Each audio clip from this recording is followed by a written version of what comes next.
వివాహం గురించి దేవుని యొక్క వాక్యము, అనేక వాక్యాలు మరి బైబిల్ యొక్క గ్రంథము, లేఖనాలు మనకు బయలుపరుస్తూ ఉన్నాయి. వివాహము అనేది ఒక 4 అక్షరాల కలయిక. ఈ 4 అక్షరాల కలయికలో మనం చూస్తున్నప్పుడు వివాహము అనగా విడివిడిగా ఉన్నవారు. దేవునికి స్తోత్రం చెప్పు, హల్లెలూయా. విడివిడిగా ఉన్నవారు ఎలా చెప్పగలం? దేవుని యొక్క వాక్యాన్ని మనకు చెప్పాలి. ఎవరు చెప్తే మనం నమ్మడానికి లేదు, నమ్మకూడదు కూడా. క్రైస్తవులుగా దేవుని లేఖనాలు ఏవి బోధిస్తే, ఏవి చెప్తే వాటిని విశ్వసిస్తూ మనం దేవుని యొక్క వాక్యములు బలపడుతూ ముందుకు సాగిపోవాలి. చూడండి, దేవుని యొక్క వాక్యము మనకు చూద్దాము. విడివిడిగా ఉన్నవారు అని దేవుని యొక్క వాక్యం చెప్తుంది. ఆదికాండం 2:18 మరి దేవుడైన యెహోవా నరుడు ఒంటరిగా ఉండుట మంచిది కాదు. దేవునికి స్తోత్రం.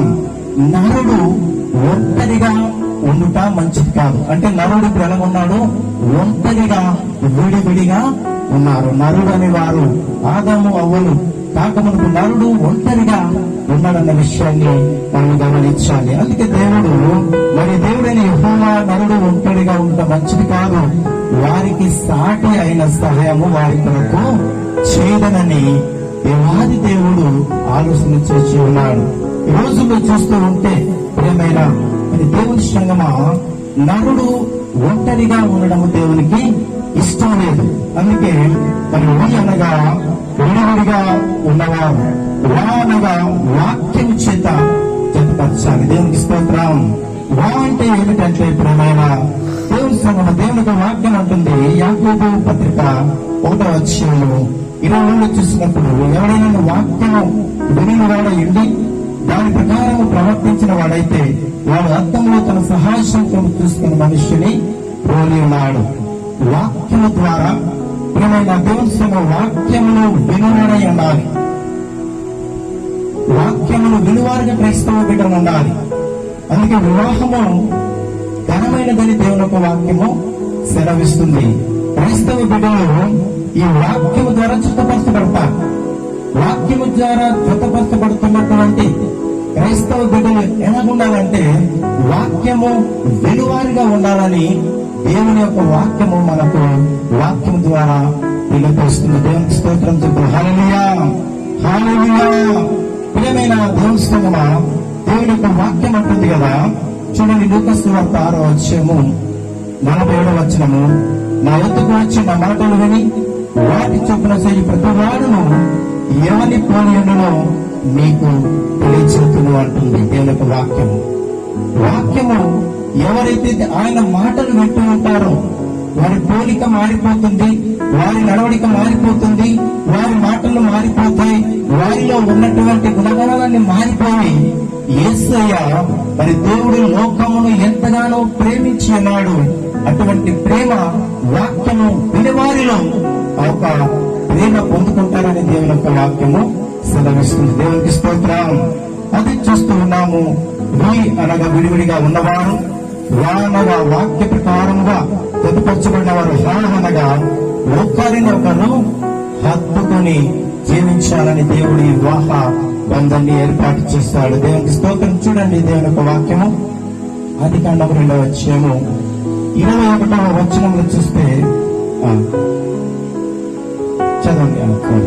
అప్పుడు దేవుడైన యెహోవా ఆదామునకు గాఢ నిద్ర కలుగజేసి అతడు నిద్రించినప్పుడు అతని ప్రక్కటెముకలలో ఒక దానిని తీసి ఆ చోటును మాంసంతో పూడ్చివేసిన తర్వాత దేవుడైన యెహోవా తాను ఆదామును నుండి తీసిన ప్రక్కటెముకను తిరిగి నిర్మించి ఆమెను ఆదామునకు తీసుకుని వచ్చినప్పుడు ఆదాము తల్లిలో, నా ఎముకలలో ఒక ఎముక, నా మాంసములలో మాంసము, ఇది నరి నుండి తీయబడింది కనుక నారి అనబడును. దేవునికి స్తోత్రం. అదే కాబట్టి పురుషుడు తన తండ్రిని తన తల్లిని విడిసి తన భార్యను హత్తుకునవలెను. దేవునికి స్తోత్రం చెప్పు, హల్లెలూయా. పురుషుడు స్త్రీ తన కుటుంబ సభ్యులను అందరినీ, రక్త సంబంధులు అందరినీ విడిచిపెడతారు ఈ క్షణం నుంచి. ఈ రోజు మనం చూస్తూ ఉన్నాము. మరి క్షణమైతే తల్లిదండ్రులతో ఉన్నారు, వారు కుటుంబకులుగా తల్లిదండ్రులతో కలిసి ఉన్నారు. కానీ కొన్ని దినాలు అయిపోయిన తర్వాత వారిద్దరే ఏక శరీరులుగా వేరే కాపురము పెట్టి వేరే దగ్గర నివాసం ఉండడానికి వారు ఇష్టపడతారు. అందుకే దేవుని యొక్క వాక్యం అంటుంది కదా, కాబట్టి పురుషుడు తన తండ్రిని తన తల్లిని విడిచి తన భార్యను హత్తుకొను వారు ఏక శరీరమై ఉందిరని దేవుని యొక్క వాక్యము సెలవిస్తుంది. అనగా ప్రేమైన దేవుని బిడ్డలారా, ముసలి తనము వరకు కూడా దేవుని యొక్క వాక్యం ద్వారా జతపడుతున్నటువంటి ఈ నూతన దంపతులు ముసలి తనము వరకు కూడా ఈ యొక్క బంధము విడిపోకుండా మరి కలిసి జీవించాలని దేవుని యొక్క వాక్యము సెలవిస్తుంది. చూడండి, ముసలి వారు మనకు కనిపిస్తూ ఉన్నారు. ముసలి వారు మనకు కనిపిస్తుంటారు దేవుని యొక్క వాక్యంలో చూసినప్పుడు. ప్రియమైన దేవుని బిడ్డలారా, లూకా సువార్త 1వ అధ్యాయము 5 నుంచి మనం చూస్తే అక్కడ ముసలి వారు కనిపిస్తూ ఉంటారు.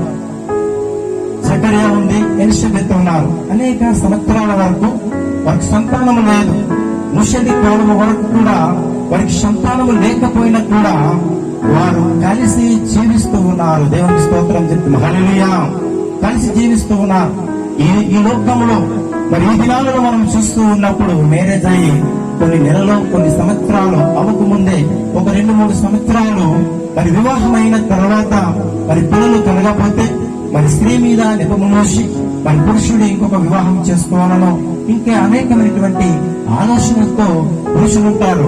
అలాగే స్త్రీలు కూడా ఇతనితో నాకు సంతానం కలుగుతలేదని ఎవరినో చూసుకోవడానికి అనేక రకాలైనటువంటి ప్రయత్నాలు శాతాల ద్వారా జరుగుతూ ఉంటాయి. కానీ దేవుని యొక్క వాక్యం ఉంటుంది కదా, మరి ముసలి అయిపోయినా కూడా మనం చూస్తూ ఉన్నాం. ఆదాము, అబ్రహాము, శారై గురించి చూస్తున్నాం. ముసలి కాలం వరకు ఉన్నారు. అలాగే ఇప్పుడు చూసాం జకర్యా, ఎలిషబెత్ గురించి చూసాం. ప్రియమైన దేవుని బిడ్డలారా, మరి వివాహం అనగా విడివిడిగా ఉన్నవారు వాక్యం చేత జతపరచబడి ఒకరినొకరు హత్తుకొని ముసలి తనము చనిపోయే వరకు జీవించాలని దేవుని యొక్క వాక్యము సెలవిస్తుంది. అదే కాకుండా